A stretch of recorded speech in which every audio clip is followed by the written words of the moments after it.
Good morning to all of my dear students.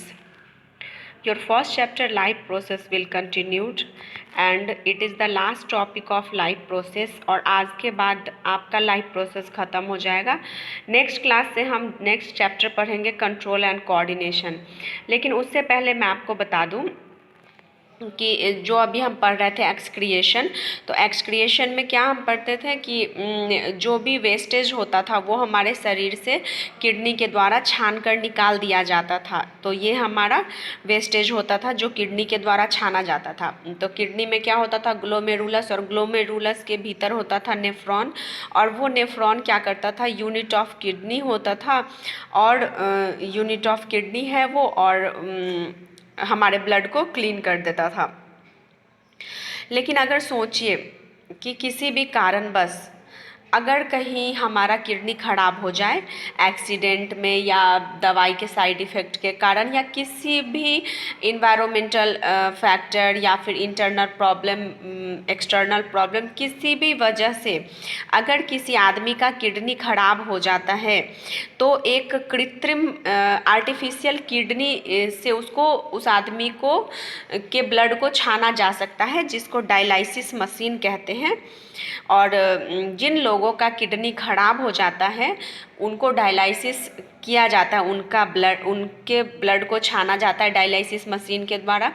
शुरू में इसकी जैसे अगर किडनी थोड़ा भी वर्क कर रहा होता है, या शुरू में जब लोग डायलाइसिस करवाते हैं तो क्या होता है कि उनको 1 सप्ताह में करवाना होता है, या जिसकी किडनी जैसी खराब रहती है वैसी, या फिर किडनी अगर ठीक हो जाता है, जैसे डायलाइसिस करवाते करवाते किडनी, मान लीजिए उसकी किडनी का भी इलाज कर रहा हो डॉक्टर और किडनी उसकी सही हो जाती है, तो फिर तो वो ज़्यादा दिन तक जिंदा रहेगा।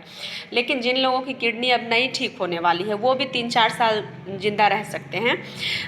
वो सप्ताह में अपना डायलाइसिस करवाएंगे, फिर डॉक्टर 3 दिन पे करता है, फिर रोज़ करता है, इस तरह से धीरे धीरे उसकी किडनी जैसे जैसे रहेगी वैसे वैसे, तो इसी को डायलाइसिस कहते हैं।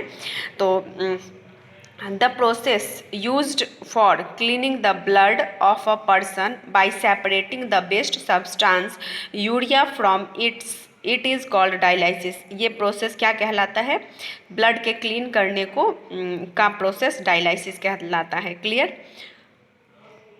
यहाँ इसका डिफिनीशन है डायलाइसिस का, जो एक्स्ट्रा डार्क है वो डायलाइसिस का डिफिनीशन है। The procedure used for cleaning to the blood of a person by separating the waste substance urea from it is called dialysis। okay?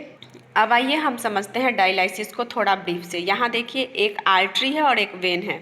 तो आर्टरी से क्या होता है, एक नली जुट गई, और वेन से एक नली जुट जाती है। ठीक है, तो हम जानते हैं कि जो ब्लड, जो आर्टरी से इम्प्योर ब्लड किडनी में जाता था, तो आर्टरी से क्या हुआ कि इम्प्योर ब्लड निकाला जा रहा है, और डायलाइसिस करके उस ब्लड को छान दिया गया, और फिर ब्लड को उतने ही टेम्परेचर पे लाया जाता है जितना टेम्परेचर पे ब्लड शरीर के अंदर रहता है।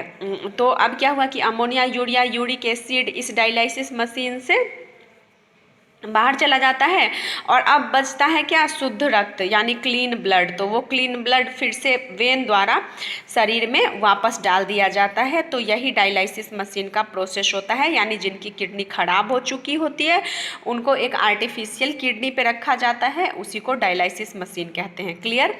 आई होप आप सब समझ गए होंगे। और आज आपका लाइफ प्रोसेस ख़त्म होता है, ये लाइफ प्रोसेस का लास्ट टॉपिक था। तो आपके लिए होमवर्क है कि draw a beautiful diagram of dialysis machine. Okay, bye bye, stay home, save your life and other, bye.